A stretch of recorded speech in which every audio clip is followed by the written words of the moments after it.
Assalamu alaikum, dear students. We're back with another video lesson.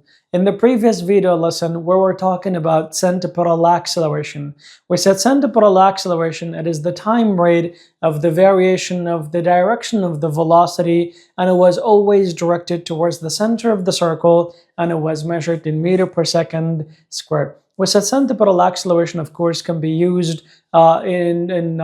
different equations can be used to find centripetal acceleration. One way to calculate centripetal acceleration, we said it can be tangential squared divided by the radius, or we can say centripetal acceleration, it is equal to omega squared, that is angular velocity squared times the radius here.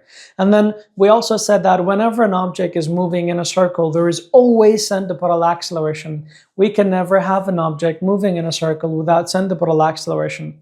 It is okay for an object to move in a circle without tangential, and that is if it is moving at a constant speed in a circular motion, let's say. But there will be no situation where an object where there will be like no centripetal acceleration, or you can say there is no situation if there is no centripetal acceleration as long as the object moves in a circle. Today we'll talk about a new concept, and that is section 1.3, the last section of chapter 1, we could say, and that is we can talk about the causes of circular motion. So previously we were talking about objects moving in a circle. We even talked about centripetal acceleration. Today we'll talk about what are the reasons that objects might move in a circle. So we'll dive into that. But the first thing that we have, remember this, let's just talk about this example here. It says the forces that maintain circular motion. So consider, like we have, let's say, consider a mass moving in a circle, let's say. So here we have, let's say, a mass, okay? So here's, let's say, a mass for this object here. We have a mass. This mass is attached to a string here, and then the length of the string of this one here, you could just call it R, okay? And then when this mass is moving, let's say in a circle here, because the direction of the velocity is always changing, we said there is a centripetal that is always directed towards the center of the sphere here. And the magnitude of this centripetal acceleration can be found using tangential velocity squared divided by the radius here. That is basically what we can use in here. But now if you think about this one here, we know that if an object is moving in a circle here, for example, like this mass here, there is inertia that is always tend to keep the object moving in a straight path here. But of course you can see that, so inertia always tends to keep the object moving in a straight line or in a straight path in here. But there is a force in this string here. This force counteracts this force here, or this inertia here, which always try to bring the mass, let's say, back to, let's say, or kind of like change the direction of the motion here. So as a result of this force and inertia, we can say, then this object, it is going to follow a circular motion here. This force that is basically applied by the string can be found by using Newton's second law of motion, which we can say F, it is equal to mass times acceleration at this point. Remember, this acceleration that we have, it is called centripetal acceleration. Okay, now remember this resultant force, or you can say, or the net force that we have here, this net force that is always directed towards the center of the circular path where the object is, let's say, swung in here. So this resultant effective force that keeps the object moving in a circle, let's say, that force is now can be called centripetal force in here. And we're just going to write FC, that is for the centripetal force here. So now remember, we can say centripetal force, that is the force that keeps, let's say, keeps objects moving in a circular path.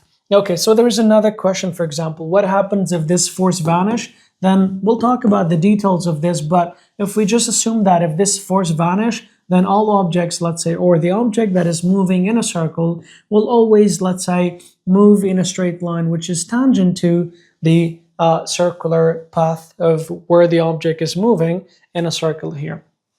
So this is all about, you can say, the causes or the force that maintains the circular motion. Next, we'll talk about how many forces, or what are the forces that can provide, let's say, centripetal force in here. But first, let's just go through this one more time. So if you have a mass, right, that is tied to a string of length R, you can say, and then the mass is being reeled in a horizontal circular path, then with a constant speed, of course, you can say because the velocity or the direction of the velocity continuously changing here. So we said this ball experiences a centripetal acceleration. The magnitude can be found using this equation here. And we also said that inertia of the ball always tends to keep, let's say, the ball or this mass here, always try to move that in a straight line, let's say, or in a straight path. However, we said this force that is in the string counteracts this tendency by exerting a force on the ball that makes the ball follow a circular path. The magnitude of this force can be found by using this equation here. So this net force here, okay, on the object which is directed towards the center of a circular path, now it can be called what? It can be called centripetal force in here. And this is another example. But remember, if this centripetal force, let's say, vanish at any point, then the object will move in a straight line tangent to the circular path here. Now we can talk about, or we can define centripetal force in here. So what is the centripetal force? And I need you to remember or underline one of the words, or one word here for me. Okay, and that is this word right here. We can say centripetal force, it is the resultant, you can say it is the net effective force on a body that moves in a circular path that is always directed towards the center, and it is measured in Newton, because centripetal force, it is a force, and we know that all forces are measured in Newton. So once again, we'll say centripetal force, it is the resultant effective force, you can say, right? Resultant effective force on a body that, let's say, makes the object move in a circular path that is always directed towards the center, and it is measured in Newton. So now we're going to talk about, let's say, the forces. Before we go to the equation, let's just talk about how many forces can provide the centripetal force, or what exactly is centripetal force. Listen, centripetal force, it is not any type of forces, as you, for example, saw in the definition. It is the resultant effective force. So it could be provided by so many different forces, and of course we're going to explain furthermore. But remember, it is the effective other forces here.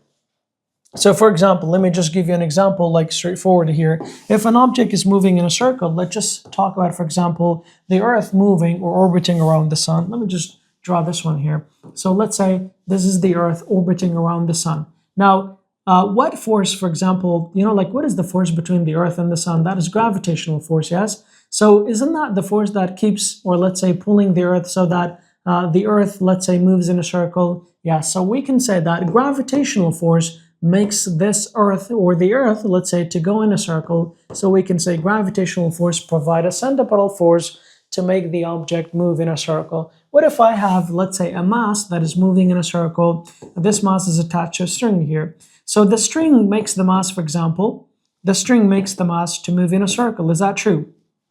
So let's say the force in the string, you can call it F tangent, so which makes the mass to move in a circle. So what changed the direction of, let's say, the mass, that is the force on the string. So here we can say F tangent, right, provides centripetal force so that the mass moves in a circle. And of course, it can be different objects as well. What if it is a car moving, let's say, on a racetrack, or let's say a car wants to make a turn in here. So let's say this is the car. What force allows the car, for example, to move in a circle? Isn't that friction between the tire and the road? Remember, so these are the forces that provide centripetal force. Remember, each one of them, let's say, has a centripetal force, but each one of, you can see the force that provides centripetal at each case is going to be different. This is why we're saying centripetal force, it is the resultant effective force. It is not any type of force again, it is just the effect of other forces. Now, let's dive into, like the detail of this. What are the forces that can provide centripetal force? We could just say, for example, forces, we can begin with this, okay? Forces that provide, right, that provide or can provide, let's say, centripetal force here. Okay, so we're going to start with some forces. The first force that we're going to begin with, we can say gravitational force, okay? Gravitational force can provide, let's just say gravitational force. I'll write Fg, right? It can provide Fc. And one example for that is when planets, let's say, orbit around the sun here. It could be the Earth, it could be any other planet that is revolving about the sun here. So once again, the force of gravity, watch this, the force of gravity is basically making the object move in a circle. This force that is, by the way, remember we said centripetal force, that is a force that is always directed towards the center here. Let me tell you this a little bit before going to the second one. Previously, we said if an object is moving in a circle, there is always centripetal acceleration, which is directed towards the center. But who is providing this acceleration? Can I have acceleration without a force? No, these two are directly proportional, yes? The force and acceleration using Newton's second law of motion, F equal to mass times acceleration. So if this acceleration is centripetal, then the force that provides this acceleration, of course, now can be called centripetal acceleration. And don't forget that these two are always directed towards the center of the circle at this point here. All right. And of course, later on, we'll talk about the more details of this one, and then the angle between this and that with the tangential and all that. But for now, just remember this, the direction of, let's say, this centripetal force that is always directed towards the center. Now, that was the first one, right? What is the second force, let's say, that we have? You can name them any other forces, let's say. So another force that can provide centripetal, let's say, force, we can say tangent force. Tangent force, okay? So tangent, we'll just write F tangent can also provide centripetal. And one example for that, let's say, if we have a mass, this mass is moving in a circle, but this mass, of course, in order to be able to do that, it has to be attached to a string here, and then you'll just, let's say, rule the mass moving in a circle. So we can see that there is a tangent force here inside the string, which makes the mass, let's say, to move in a circle. That is, the tangent force can also provide centripetal. Another type of force that can do that, we can say elastic. Elastic what? Elastic force. Okay? So elastic force, we can write Fe, cap is lowercase here, can also provide centripetal force. And one example for that, now we can think of the same situation here at this point, but instead of using a string, we can use, let's say, instead of using a string, we can use a spring at this point here. So let's say this is a mass.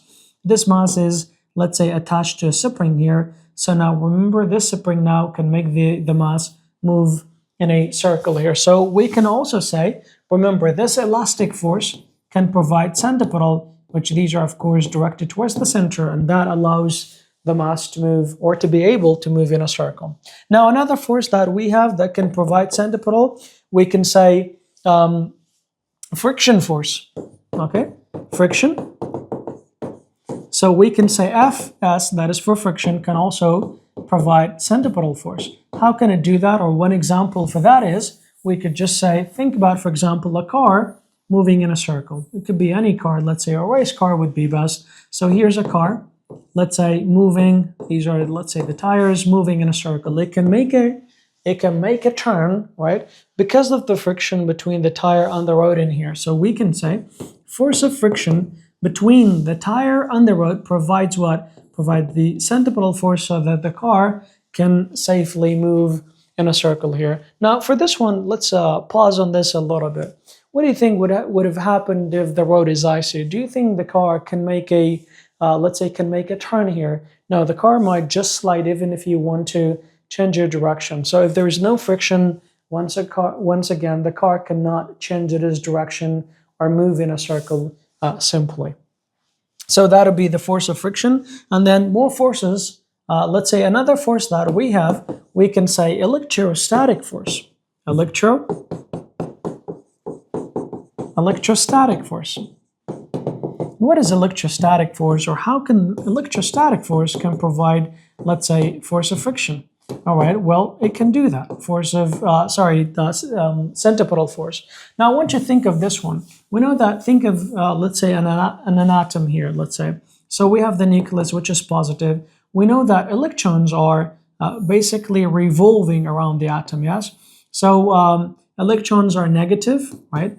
And then, of course, we know that, let's say, the proton is positive. So the force of the attraction, or the electric force between these two, it allows the electron to move, to revolve, let's say, about the nucleus here. So now these electrons, of course, are moving in a circle because there is a centripetal centripetal force which makes them to move in a circle. But who's providing that centripetal force?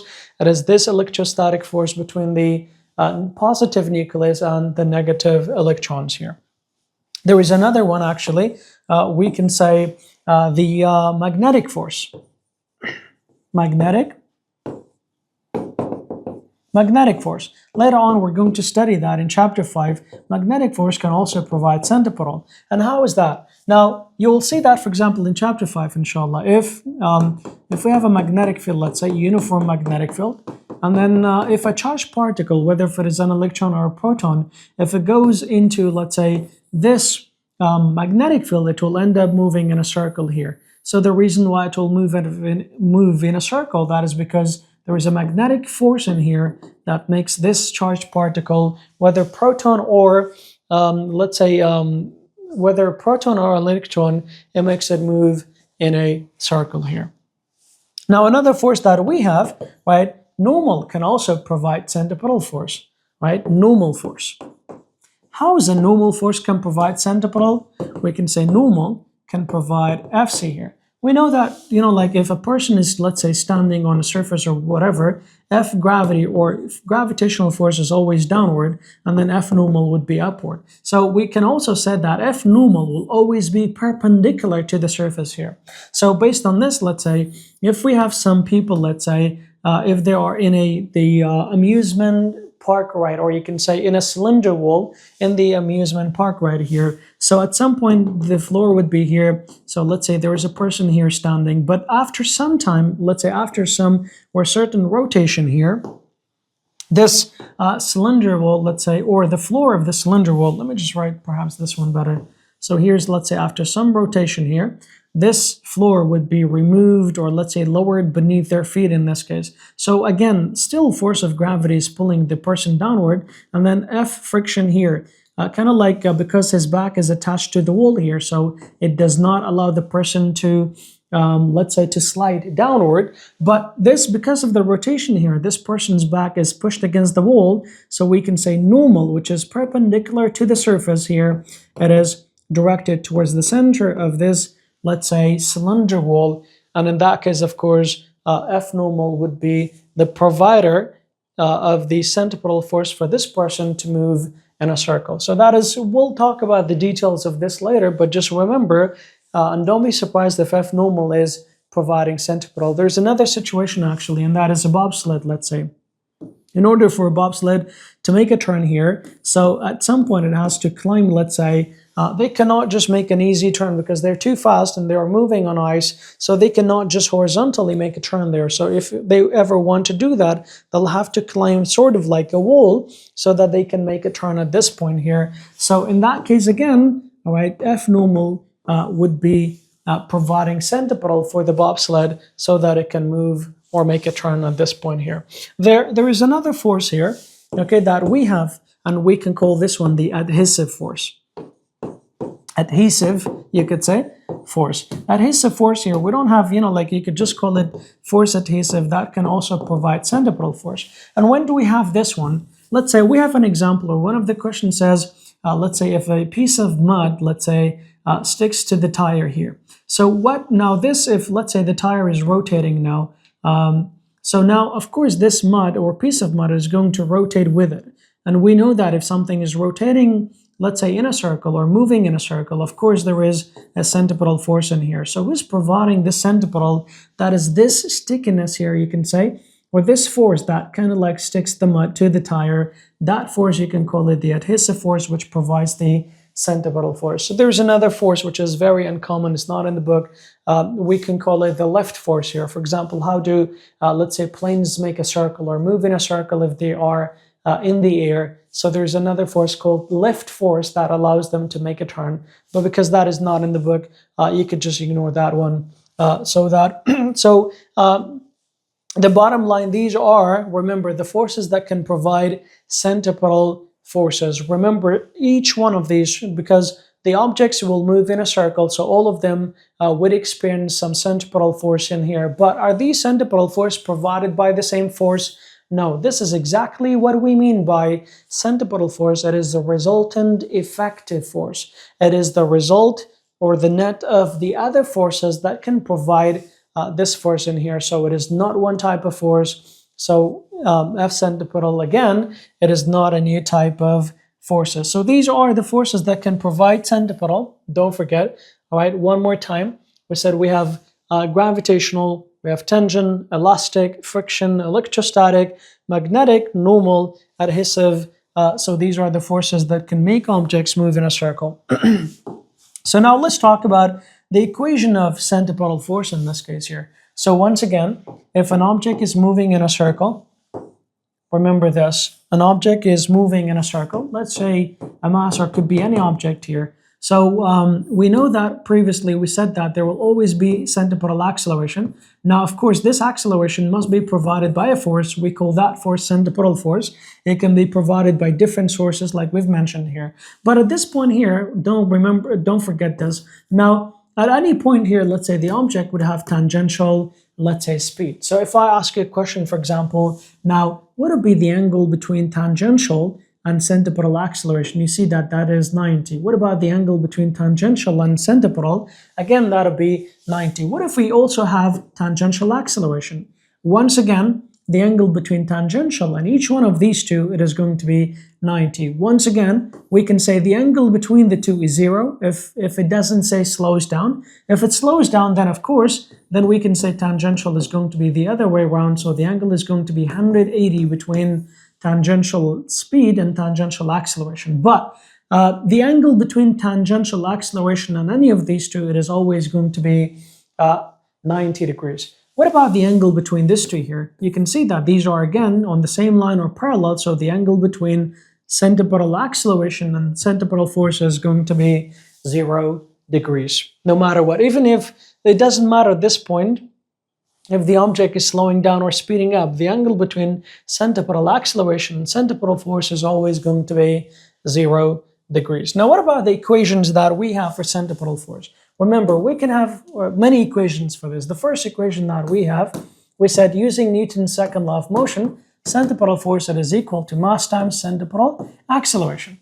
But we also learned that centripetal acceleration can be, can be found using tangential squared over the radius. That is one of them. Can also be found using omega squared times radius. Can also be found using the least popular equation, which is tangential, right, times omega here. So can I substitute each one of those in the equation and see what happens next? So we can say another equation for centripetal force, we can say it is equal to mass times tangential squared over the radius. And you can write all this together. You could just say mass times tangential squared over the radius.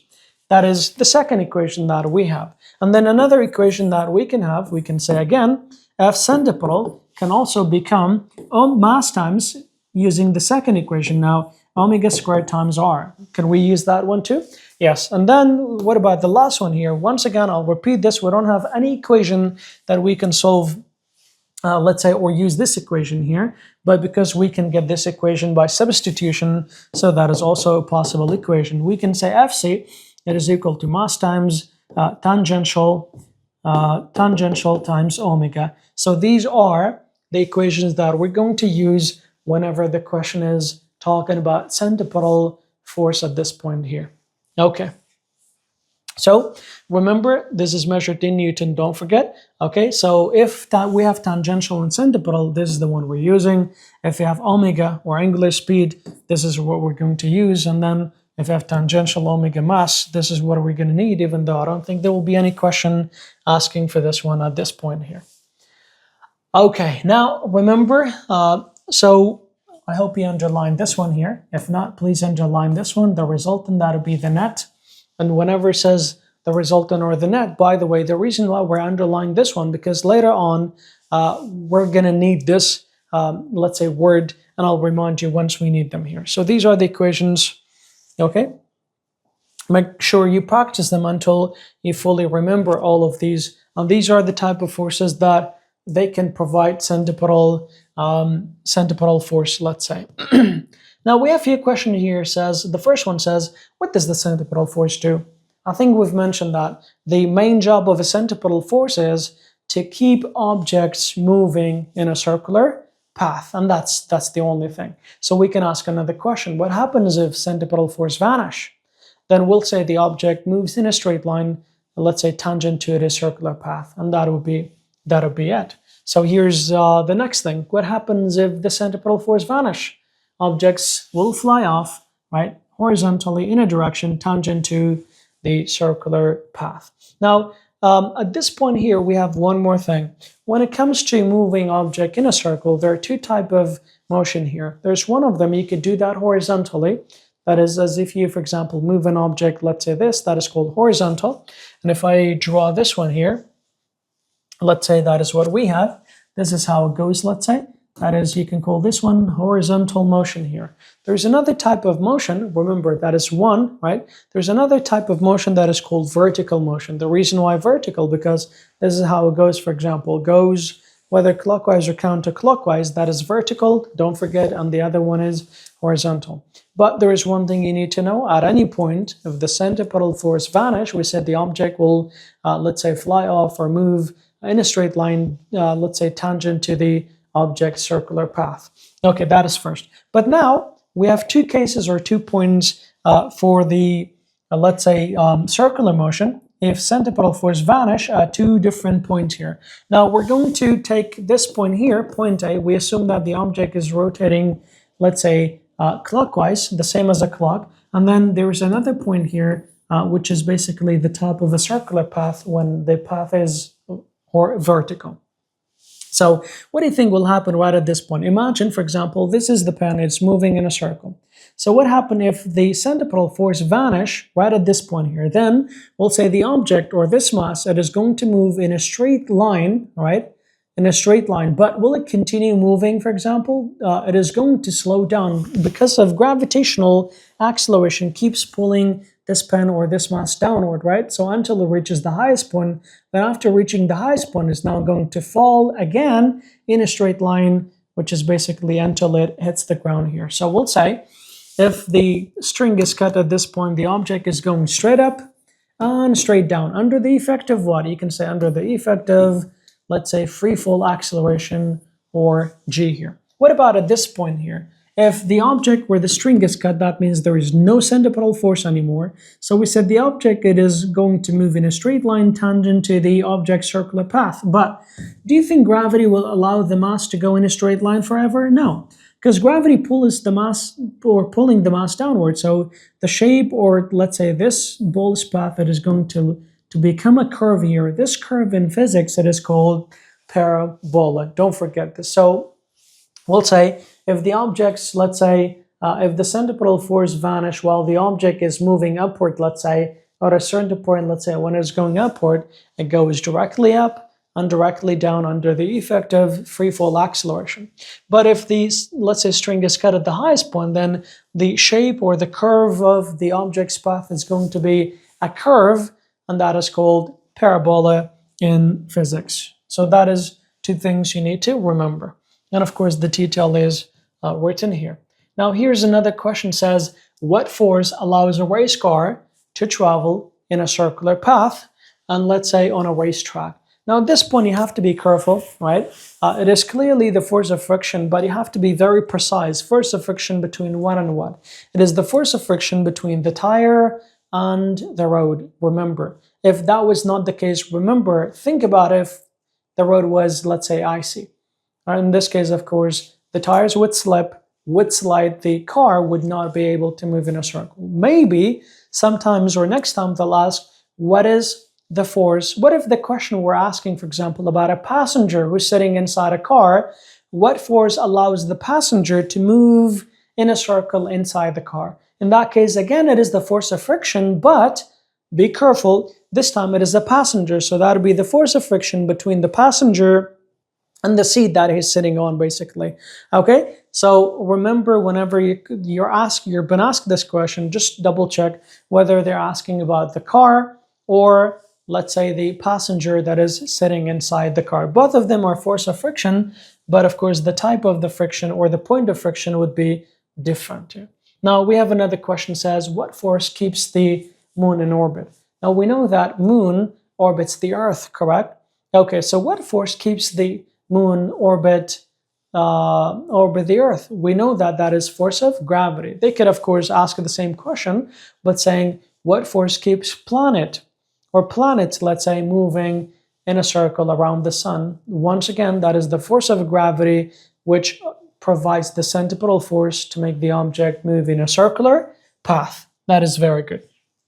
So remember this one, we have two study tips. The first one says, in a circular motion, the centripetal acceleration, it is always in the direction of centripetal force, which we've mentioned, right? That is directed towards the center of a circular path, and both are perpendicular to the tangent or tangential velocity of the object here. We've mentioned that. Let me do that one more time here. We said if an object is moving in a circle, the direction of centripetal acceleration is directed towards the center. The direction of also centripetal force, that is also directed towards the center. And these are both perpendicular to the tangential velocity here, you could see. That is the first point. The second point, if an object is in a circular motion, will never be in translational equilibrium. You have to remember this point because this is something very important. And what do I mean by if an object is moving in a circular path, it will never be in translational equilibrium? I think we've mentioned that in the previous lesson, but I'll do that one more time. Now, remember this, the object will be in equilibrium only if, for example, the object, let's say, there are two cases actually, which we're going to, we will talk about this one like more detailed in chapter 2, but let me just give you a brief idea. If an object is moving in a straight line, for the object to stay at equilibrium, the direction must never change, that is one thing. And also, V initial must always equal to V final. That means the speed must be constant. Very good. But you know that if an object is moving in a circle, can we say that, remember, velocity has two, or both magnitude and direction. A change in any one of them, that means that there is a change in velocity.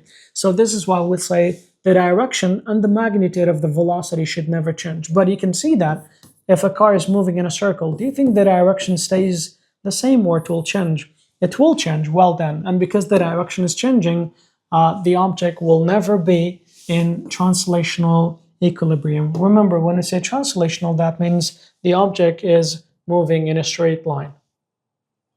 Okay, now we have another question here. Says, imagine that you attach a heavy object to one end of a spring, then holding the spring's other end, roll the spring on the object in a horizontal circle. Does the spring stretch?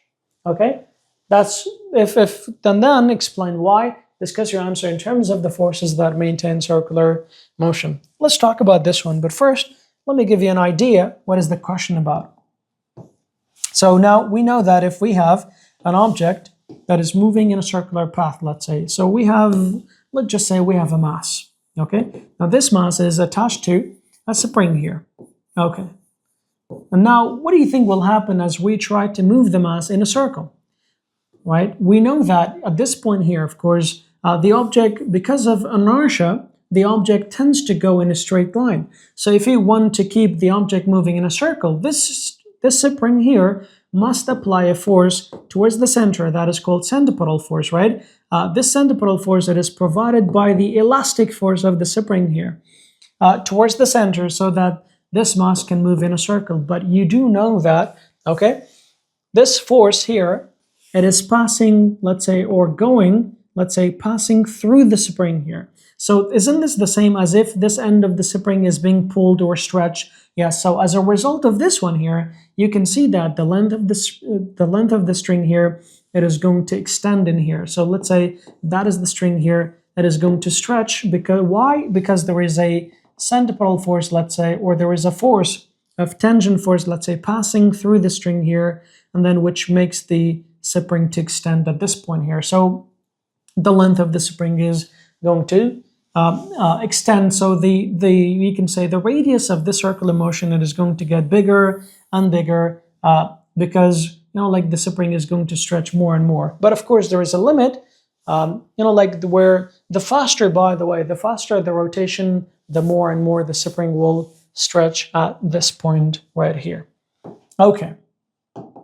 So yes, the spring will stretch because this force that maintains, let's say, the circular motion will pass through the spring here, which makes it extend. Okay.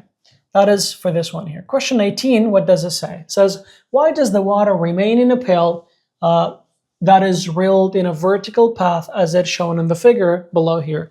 That is a very cool thing, actually. So we have, let's say, a bucket, let's say, of water, a pail of water. Then if there is some water in the bucket here, so why does the water, or why the water does not, for example, come out or spill once it is at the highest point at this point? Well, there are two cases you can see at this point here. We know that inertia always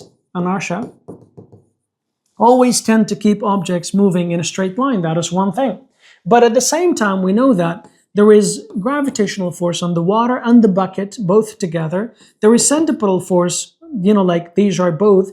We can say gravitational force is downward, centripetal force is downward, centripetal acceleration is also downward. So the bottom line for this, we can say the water does not come out because they have the same acceleration here. And of course, what do I mean by the same acceleration? Imagine if I have, let's say, 2 pens. Let me get an extra pen at this point here.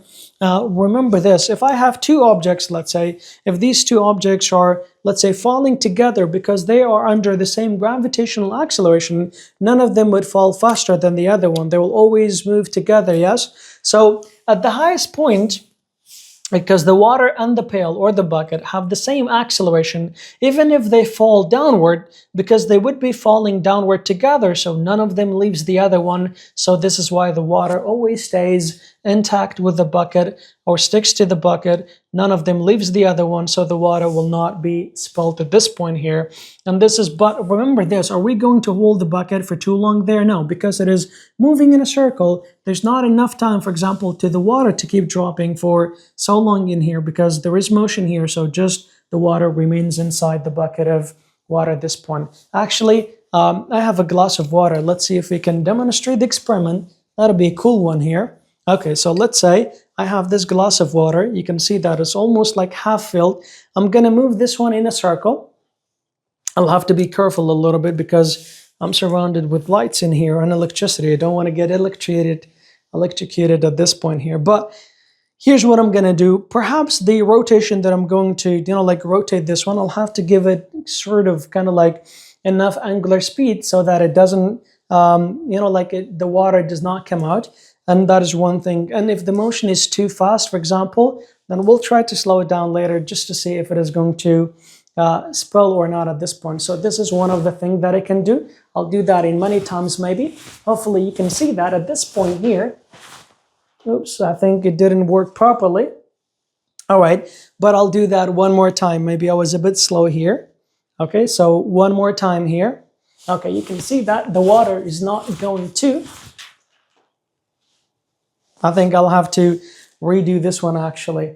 Maybe this experiment, we just failed physics, I can say. Maybe I have a little bit of water left. How about if I do, I don't know what is wrong with this, but it should stay in this. You can see that is 1, that is 2, all right? And that is 3 here. You can see that at the highest point, maybe I was moving too much, the water were coming out of this, from the side actually. Otherwise, it should not, the water should not leak at this point here. I'll do that one more time. Maybe later we'll try to slow it down. I already, spilled some water, but I think that's fine at this point here. So one more time, that is this. And this one here, hopefully you could see that the water was not leaking. Perhaps because what you saw earlier, maybe because of the moment of inertia while I was kind of slowing down the glass a little bit at the bottom. So that made the water, for example, to continue. Maybe this is the reason why some water spilled. Okay, but otherwise you saw at the end, no water were leaking or spilling, which is a very cool experiment actually. All right, let's continue. Right, so you can answer this question too. Now it's time to practice a few questions regarding centripetal force. Okay, the first question that we have says, a pilot is flying a small plane at 30 meters per second. So can I call this one tangential? Well done, yes. Let's change the color. It says in a circular path with a radius of, so this is the radius, if a force of this much needed to maintain the pilot's circular motion. To maintain the pilot's circular motion, that is, of course, that is the force for the centripetal force, because that maintains the object's circular path. what is the plane's mass? Okay, now remember this. We have FC, we have tangential, so which equation do we need to use? We'll say centripetal force, it is equal to mass times tangential squared divided by the radius. Then cross multiply. Mass times tangential squared, it is equal to centripetal force times the radius. Then we want the mass, right? So just move the tangential under centripetal force and radius. So the mass becomes centripetal force times the radius divided by tangential squared. Now we have all the, for example, these variables, we have them. The force is 635. The radius is 100. And the tangential is 30. That is 30 squared. Do the math, of course, you'll find the answer. So the mass is going to be 70.6 kilogram, and that'll be the answer. That is the answer for this sample problem, you could say. All right, now we have another question. It says a 2.1 meter rope attached to a tire to an over, let's say, hanging tree limb. A girl swings on the tire, has a tangential speed of this much. Once again, we have the radius, we have the tangential speed. If the magnitude of the centripetal force gives you this, what is the girl's mass? Are we going to use the same equation? Yeah, so let me just break it down real quick. Centripetal is equal to mass times tangential squared over the radius. Once you cross multiply, you'll get this. Centripetal force times the radius divided by tangential squared. Now you have the centripetal, which is 88. The radius is 2.1. The tangential is 2.5. Squared, and then do the math, you'll find the answer here. Okay, now we have another question which is very interesting here. It says a 900 kilogram car travels around a circular track with a circumference of 2.5 kilometer. Don't forget this. Like at this point, there is an idea, all right? Let's just write some keywords in here. So this is the mass, right, of, let's say, of the car, of course. It is traveling with a circumference. Do you know what is circumference? That would be the distance around a circle here, you could say. That is a circumference, which is equal to 3.25 kilometer. Don't forget to convert the kilometer. If the magnitude of the centripetal force, so this is FC, and then what is the car's tangential speed at this point here? So now let's do this or solve this question together, but I need you to be aware of, there is one thing you need to know. Sometimes the question does not tell you this is the circumference, so you have to know, because once this question had been in Wizari, they did not mention the word circumference. So how do you remember or recognize this one? Whenever it tells you that a car is moving or traveling, let's say, around, so here's your keyword here. Whenever it says a car travels around a circular track, so let's just do this one here. So whenever it says travels around, in this point, now remember this, that would be the circumference, right? It says the car travels around a circular track. So whenever it says travels around a circular track, that would be the circumference, or that is the keyword you need to remember at this point in here. So let's make this one a bit bigger. Okay. Let's do that here. So once again, let's make this a bit more. So remember the keywords that are given here. We have the mass, and that is 905. And then we have the circumference. By the way, do you know what is the circumference equal to? So if you have a circle, we said if you start at a point here, let's call it A, the distance around this circle, it is called circumference.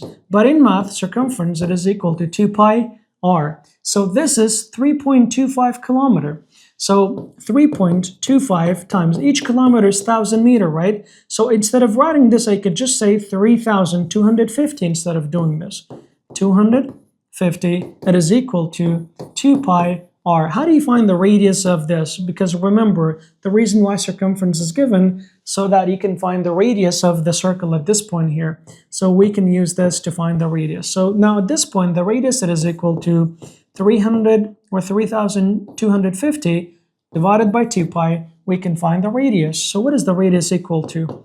Okay, you can see here, we can get a calculator. If not, you could just say that is 517.3. 517.3 meter. That is the radius. Don't forget this. Okay, now what is the next thing? It says, what is the car's tangential speed? Now, because we have, all right, so now we're done with the radius. The radius is 517.3 meter. And then what else is given? FC is given, which is 2140 Newton. The question says, what is the mass? What is what? What is the mass of, what is the car's tangential, actually? They were given the mass. So what is the tangential speed at this point here? Okay, so tangential. Now, once again, remember the equation that we need to use at this point? Okay, so we know that F centripetal, because we're asking, or the question is asking for tangential, that would be mass times tangential squared, divide by what? You said divide by the radius. Excellent. You cross multiply, of course, mass times tangential squared, that is equal to centripetal times the radius. Are you following? Well done. We want tangential, so both sides divide by mass, or move the mass to the other side, like below centripetal and that. So that is going to be centripetal force times the radius divided by the mass. But we want tangential, not squared, so we'll take the square root for both sides. So tangential, that is equal to the square root of centripetal force times the radius divided by the mass. Now all you have to do, just plug in the numbers at this point here. We can say tangential, that is equal to, what is the centripetal? That is 2140 times the radius, we said it is 517.3, divided by the mass, which is 905 kilogram. Then you can find the tangential. What will be the tangential equal to? It is equal to 35 meter per second, and that is the answer. It's the 35 meter per second because it is tangential, and that's the answer here, right here. So once again, be very careful with this. They might not tell you this is the circumference. How do you know what is the circumference? It would tell you the car travels around, let's say, a circular track. That is your keyword to remember. It is the circumference. Oh, that's way smaller. Okay. All right, so now let's go to another question here. This question here says, why Earth is not spherical in shape and why it bulge at the equator? That's also a very interesting question here. And of course, there is a simple answer to this. This is, like, let's say a perfect sphere. But we know that, like Earth is not a perfect sphere. So let's say this is one side of the Earth. You can call this one North Pole. On the other side, you can call it South Pole. And this is South Pole, you could say. Let's just write S pole here. Okay, the question says why the Earth bulges at the equator. It's almost like bulging. It means kind of like extended, right? Or sort of like coming out at the equator, right? This is what it happens exactly. So, but why does it bulge out at the equator here? Now, of course, in order to answer this question, first, let's just draw a line at this point here. We know that if we assume that this is the, let's say, axis of rotation at this point, you can see that the radius, let's say, to the surface or to the equator, it is going to be maximum. As we go higher and higher, the radius is going to be less and less. So until at this point, of course, the radius is going to be less. At this point, the radius is 0. So we can say at this point here, or at the equator, you can say objects or the Earth would experience the greatest inertia at this point here. So remember we said if an object is moving in a circle, inertia always tend to keep the object moving in a straight path, let's say. So because of this part here, it has a large of inertia, so which means that it requires, at the same time, it requires a large of, let's say, centripetal force to keep this part of the Earth revolving or moving in a circle, let's say, or even rotating in a circle around this. Why is that? Because the radius is the largest here. Based on this equation here, we can say centripetal, it is equal to mass times omega squared times the radius. So we can see here, the larger the radius, the larger the centripetal force needed to keep the object moving in a circular path. And of course, there is a little bit detail of this one. You can see Earth, like after it was formed, let's say it was almost like a hot fireball, let's say. We know that only the crust is, like a solid sphere, let's say. The other one is kind of like not that solid here. Think of, let's say, a pizza dough, right? So once you spin that in the air, for example, the more you do that, these sides, right, because it is not fully solid, so the sides, of course, because of inertia, these sides are going to stretch. So we can think of the same thing for the Earth, like because it was not fully solid here, so because this side has the largest radius, it has a large moment of inertia, which requires a large centripetal force, because this is not fully solid. From the solid to the crust in here, or the core to the crust, so it kind of like extends or bulges out, let's say from both sides, and that is the equator. Or not from both sides, because that is sphere, so from the equator, let's say. That is the reason behind this one here. So let's get back to this one. This one can be, of course, can be very detailed, but we'll just keep it short at this point.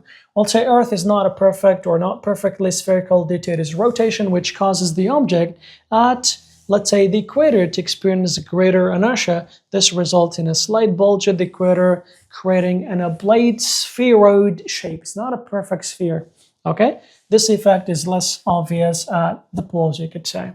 Now, this question is also one of the most important questions that we have. It has also been in Wizari a few times as well. So make sure you pay attention to this question. And I would also tell you some keys to help or to answer any questions like this, inshallah. So the question says, because of Earth's rotation, you would weigh slightly less at the equator than you would at the pole. Explain this. So first of all, let's start with the diagram here. Let's say that this is the Earth. By the way, we just said that Earth is not a perfect sphere, but for the sake of the example and explanation, we'll consider that as a sphere at this point in here. So let's say this is the axis of rotation. It is tilted more than this, but we'll just do that at the center, again, for the sake of the explanation here. We know that the Earth is rotating here, and then this is the equator, let's say. If a person is standing here, okay, so what are the first thing you need to know? You'll have to determine what are the forces acting on the person here. So how about if I just rotate this one? Maybe it makes more sense at that point here. I'll just copy paste this one here, and we'll move that to one of the sides. So we're going to paste this, and then I'll rotate the shape here, only rotating the shape, Pasha. So at this point, why are we doing this? So that maybe it helps you to understand better at this point here. So once again, these are, remember, this is the North Pole, all right, but these are upside down here. On the other side is going to be the South Pole. The South Pole. Okay, but upside down. So if I ask you, what are the forces acting on the person here? We know that force of gravity, it is always pulling objects downward towards the center of the Earth, right? What about because this person is moving in a circle here, you could see that, right? Or this Earth is rotating here.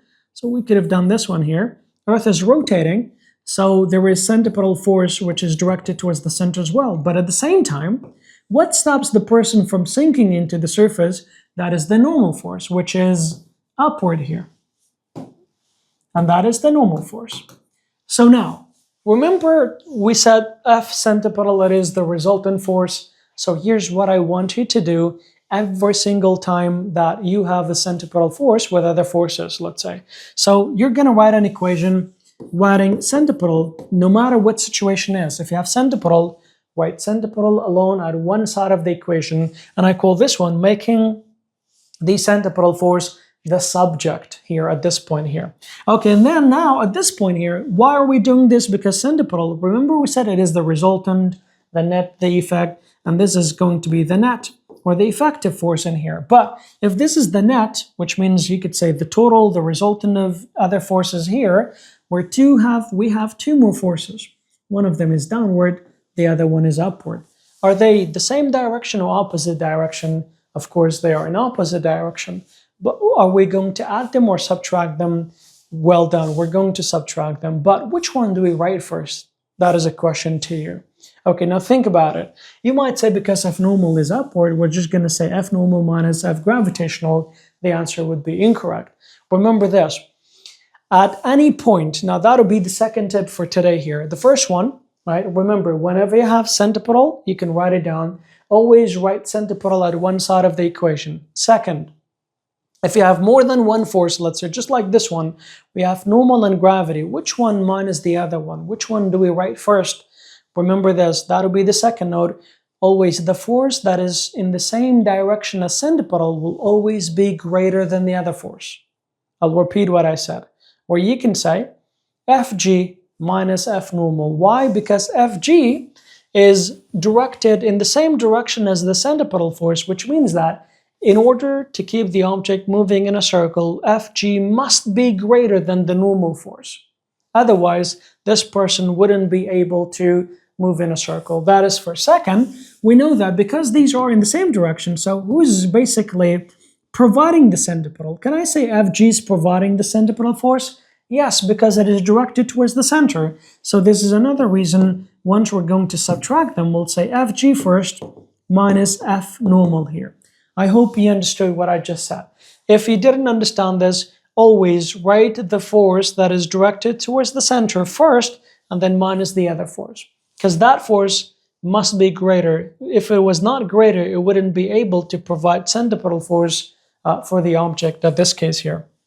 All right, but is this the answer? No, the question says, why would the person, weight slightly less at this point? So can I move, let's say, this side, this Fn to the other side, let's say, and bring F centripetal to this side? Yes, we'll just kind of swap their places here. So we can say F normal, that is equal to Fg minus F centripetal here. What does exactly this equation means here? Now, if you don't understand this one, still let me give you some numbers to help you understand better. Now, we know that if a person was standing on the surface here, whatever Fg we could say, that would be the same as F normal here. But part of this Fg is going to be, take a look at this point. What about in this case here? Let's say the weight of the person is 500 Newton, let's just say, right? And the centripetal, you say it is just 100 Newton at this point. So, but what is 500 minus 100? Isn't that 400? So I can say F normal, it is 400 Newton. And F normal, it is always equal to what? Equal to, we can say, the forces that are downward here. So now, but which one is smaller now? F normal would be kind of like counteracting the force that the gravity, let's say, or the resultant of these two forces that are providing here. So there is now 400, in that case, there is 400 Newton upward. So you could say the result of these two forces are also going to be 400 Newton. But is this the weight of the person, 400 Newton? No. So what exactly happens to the weight of the person here? We'll say part of the weight of the person, right? It is going to be what? It is going to be used to provide the centripetal force to keep the object moving in a circular path. I'll repeat this one more time. Okay? We'll say, so again, why, for example, what happened to the weight of the person? Why it is 500 and then here is 400? We'll say because, or the whatever F normal is, that'll be the total downward forces at this point here, if it is straight down. Okay, without any angle here. So once again, we'll say at the equator, part of the gravitational force will be used as a centripetal force to keep the object moving in a circular path. This is the reason why you would weight slightly less at the equator compared to the pole at this point. So I'll tell you why or what happens at the pole at this point. But now we can go back to the main shape here or main diagram. So the forces that are here, that is Fg, that is Fc, and then we could say F normal, that is going to be in this direction. So once again, you would weight slightly less because part of your gravitational force will be used to provide F centripetal to keep you moving in a circular path at this point right here, you could say. That is this. What about, for example, and you can see that also, we've mentioned in the previous question that at the equator, all right, at the equator here, the radius is maximum. So you need maximum centripetal force in here, okay? So maximum centripetal force. What about at a place, for example, as we go higher and higher, closer to the pole, what happened to the radius? It gets smaller and smaller. What about if you're right on the pole at this point here? So if you are right on the pole at this point here, can I, for example, talk about, or just, use the equation we've used here? What is the centripetal force, let's say it is equal to at that point here? Or if I use this equation here, what is F normal equal to at this point right here? So what are the forces here? We said F normal is there, okay? And then F gravity is downward, and then we could say Fc is also downward. So if I want to find this one, just going to the second equation right away, skipping the first one, we said that F normal, that is equal to Fg minus F centripetal. But let me ask you a question. What is the centripetal force at the pole in here? Centripetal force, it is equal to what? Mass times omega squared times radius, right? What is the radius exactly right on the pole here? Isn't the radius 0? Yes. Which makes the what? Which makes the centripetal force to be 0? Yes, well then, if centripetal force is 0, that means this part is 0. In that case, of course, whatever your weight is, remember we used 500 earlier, so your F normal, it is going to be exactly the same. And now we can say, we can reverse the question here. Why, or let's say because of, let's say the rotation or whatever, you would weight slightly less at the equator, but what about at the pole? You're going to weight, like exactly the same as you normally do. Why? Because if you're on the axis of rotation, the radius is 0, you can say your centripetal force is 0. So now, of course, you would weight exactly the same. Or you could say F normal would be equal to F gravitational, or your weight. And that is exactly what you would weight at the pole right here. Once again, because the radius is 0, so there's no, we can say no centripetal at the equator. What if we just say, for example, what happens if you start, let's say, going from the equator, let's say, towards the pole here? What happens to your centripetal force? Let's say it becomes less. Remember, the centripetal force, it is the force that is required to keep you moving in a circle here. So that centripetal force will be less and less and less until it becomes 0 at the pole, or you can say on the axis of rotation. Now here we have another question. Says, why does mud fly off a rapidly turning wheel? That is also a very good question here. We'll say due to their inertia. There are different answers, by the way, for this question. How about we should start from the shortest here? One way to answer this question, the reason why mud fly off a rapidly turning wheel. Let me just draw the wheel, for example. Let's say here's a wheel, and let's just say these are whatever it is. This is a piece of mud, let's say, stuck to the tire here. Now, when the wheel is rotating, this piece of mud would be rotating with it as well. But after certain rotation, let's say, or when the rotation becomes, let's say, high enough, all right, in that case, of course, this piece of mud is going to fly off in a straight line tangent to the object's circular path. Why would this happen?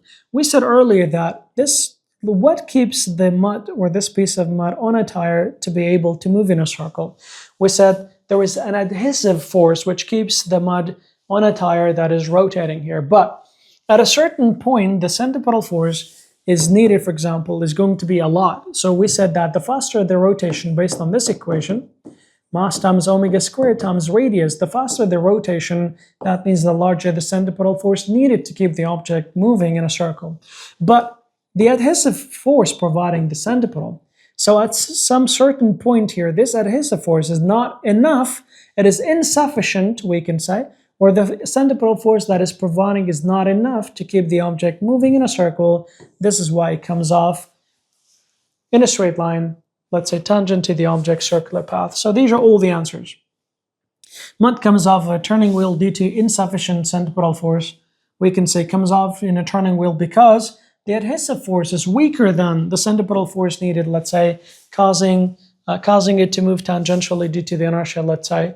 And then we could say due to the inertia, that is the longest answer. Mud particles on a rapidly turning wheel tend to move tangentially to a circular path. This is because the adhesive force between the mud and the wheel is, let's say, smaller than the centripetal force required to change the direction of, let's say, the mud's motion. As a result, the mud comes off tangent to the circular path due to imbalance in, you could say, the forces here. Now we have one more question here. Says, astronauts floating around inside the space shuttle are not actually in zero gravity environment. What is the real reason astronauts seem weightless? Okay, have you seen perhaps maybe on TV that astronauts, let's say, are moving around inside let's say a space shuttle here. Let's say here's like the space shuttle. Let's say here's a small window. You can look at it. The astronaut keeps, let's say moving, like from one side to another, let's just say, right?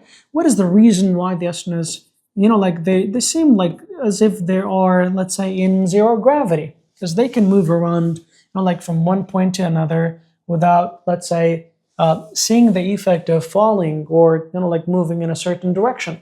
Okay, well, the real reason is because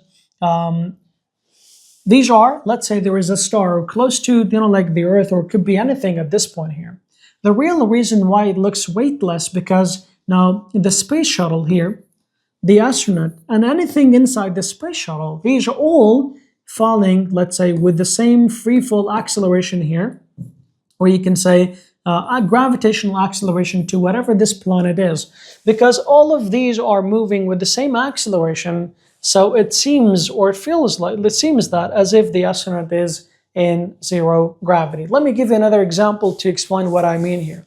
Imagine you and your friends, let's say your classmates, are sitting inside, let's say, one of these fast bullet train, Japanese trains, let's say.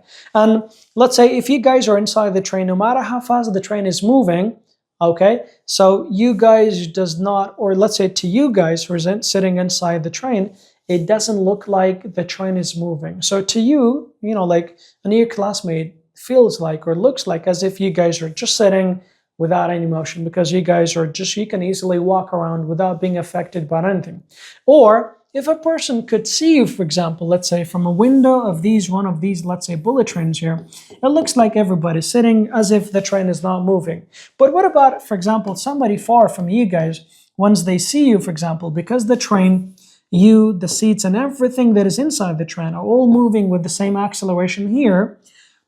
So of course, it looks like as if you guys are not moving here. But the person here can see the train moving, let's say, into that, or in whichever the direction the train is moving. So the bottom line is, no matter where you go in space or in the universe, there's always gravitational force, even if you're at the edge of the universe.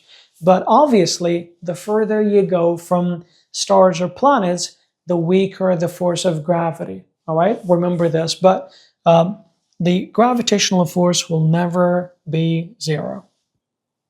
Okay, so the reason for that, we said, because the reason why it looks like weightless, because the astronaut, the shuttle, and the objects in the shuttle are all falling with the same free fall acceleration. And these Rosati questions are also very important. The first question that we have says, one of the following equation is not true to calculate the centripetal force. What about this one here? Do we have mass squared? No. So this is not true, right? But we'll have to look at the other answers too. This is true.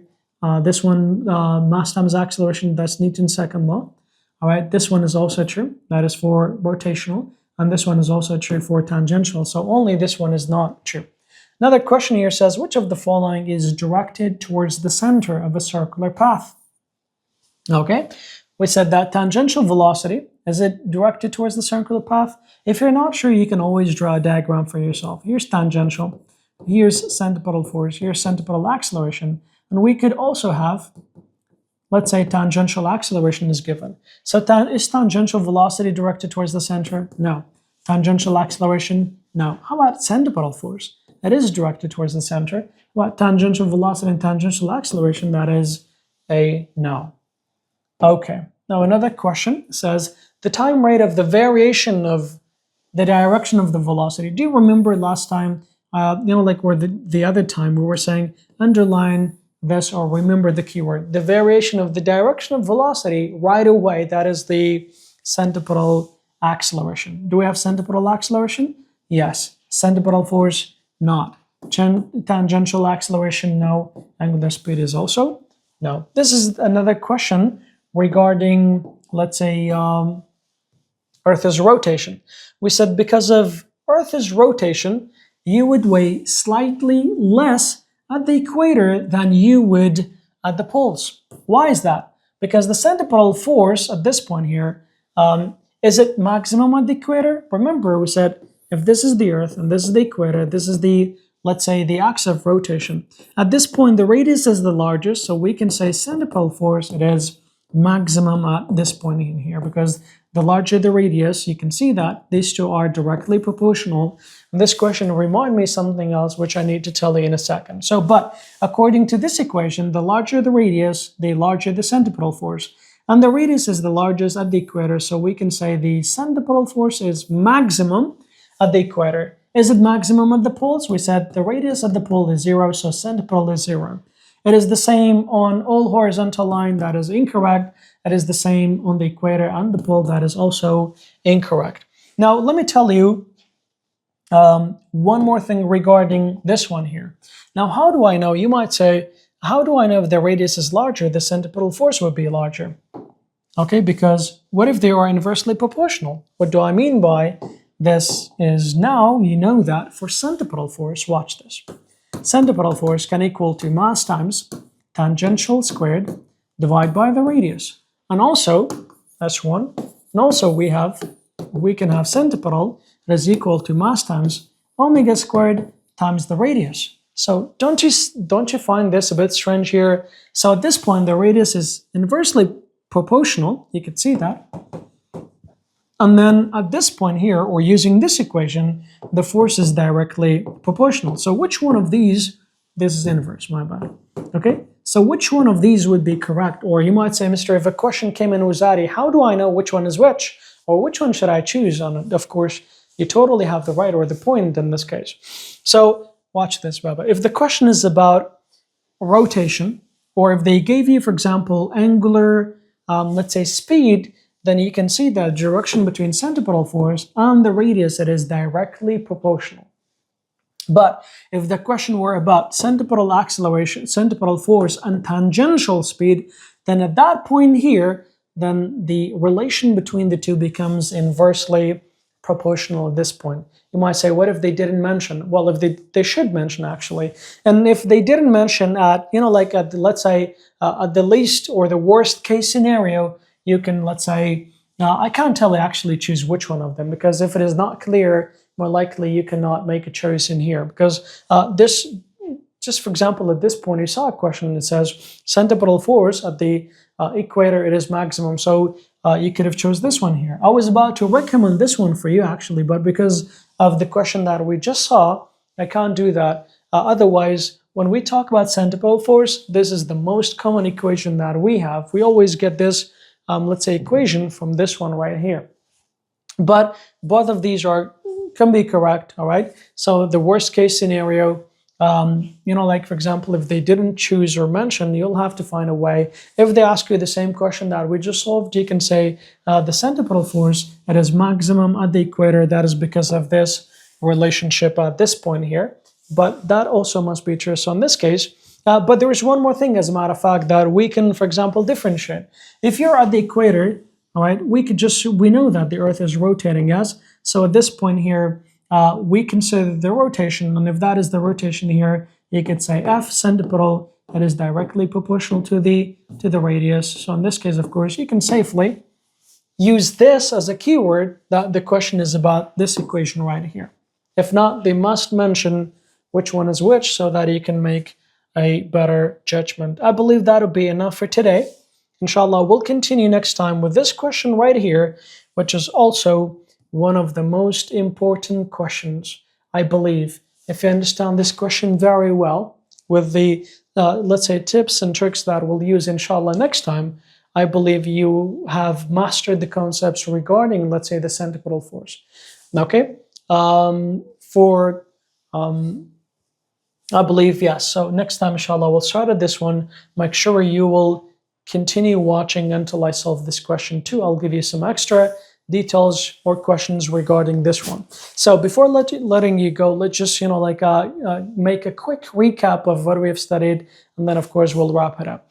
All right, in this case, of course, remember today we'll talk about centripetal force. We said centripetal force, it is the resultant effective force on a body that is moving in a circle, let's say, or makes it moving in a circle. It is always directed towards the center, and centripetal force, it is measured in Newton. We also said that centripetal force, it is not a new type of force, it is the result of other forces. Don't forget, we counted like 7-8 forces that can provide centripetal force. Make sure you know each one of them in detail. We also said that the main job of a circular force is to keep objects moving in a circle. What happens if there's no centripetal force? What happens if the centripetal force vanish? Then the objects will always try to or tend to move in a straight line due to inertia, which is tangent to the object's circular path. Keep practicing, and I'll see you soon, inshallah. Assalamu alaikum wa rahmatullah.